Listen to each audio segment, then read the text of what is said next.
అతి తక్కువ వడ్డీ రేట్లకే పొందండి Punjab national bank home loans, car loans. Zero processing fee, zero documentation charges. వెంటనే మీ బ్రాంచ్ ని సంప్రదించండి.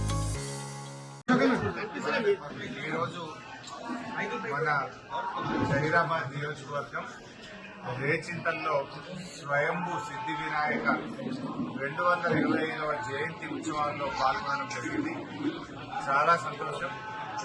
ఈ సిద్ధి వినాయకుడు దినదినము తన ఆకారాన్ని పెంచుకుంటూ ఇక్కడికి వస్తున్నటువంటి భక్తులందరికీ వారి కోరికలు నెరవేరుస్తూ ఇటు తెలంగాణ, ఆంధ్రప్రదేశ్, కర్ణాటక, మహారాష్ట్ర 4-5 రాష్ట్రాల నుంచి కూడా ఎంతో మంది భక్తులు ఇక్కడికి వచ్చి ఆ సిద్ధి వినాయకుడిని దర్శించుకుంటూ ఉంటారు.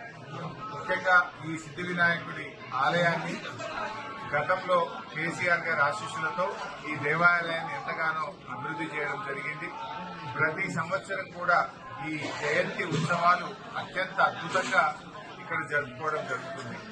సో ఈ రోజు కూడా పుష్పాంజలి కార్యక్రమంలో ఆ సిద్ధి వినాయకుడి సేవలో మేమందరం కూడా పాల్గొనడం మాకెంతో సంతోషాన్ని, ఆనందం కలుగుతా ఉంది.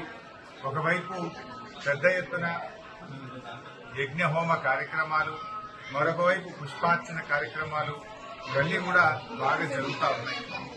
దినదినం కూడా ఈ దేవాలయానికి వచ్చేటువంటి భక్తుల సంఖ్య కూడా బాగా పెరుగుతూ ఉంది. ఈ సిద్ధి వినాయకుడు స్వయంభూ సిద్ధి వినాయకుడు, అంటే తనకు తానుగా వెలిసినటువంటి వినాయకుడు. అంతేకాకుండా ప్రతి సంవత్సరం కూడా తన శరీర ఆకారం బాగా పెరుగుతూ ఉంటుంది. ఇది నార్మల్గా మనం ఎక్కడ చూడం. ఇలాంటి ఒక ప్రత్యేకత మన సిద్ధి వినాయక దేవాలయంలో ఇక్కడ ఉండడం జరిగింది. మరి ప్రతి సంవత్సరం నేను కూడా ఇక్కడికి వచ్చి మా గౌరవ శాసనసభ్యులు మాణిక్యరావు గారు, పార్టీ సీనియర్ నాయకులు, మరి జిల్లాలోని ఇతర ప్రజాప్రతినిధులు, శాసనసభ్యులు అందరం కూడా వచ్చి ఆ సిద్ధి వినాయకుడి ఆశీస్సులు పొందడం జరుగుతూ ఉంది.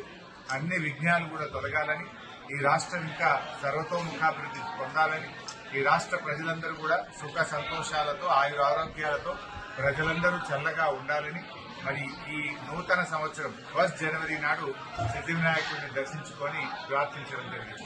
మరిన్ని వీడియోస్ కోసం ఛానల్ ని సబ్స్క్రైబ్ చేయండి. లేటెస్ట్ అప్డేట్స్ కోసం వాట్సాప్ ఛానల్ ని ఫాలో అవ్వండి. ఆ లింక్ డిస్క్రిప్షన్ లో ఉంది.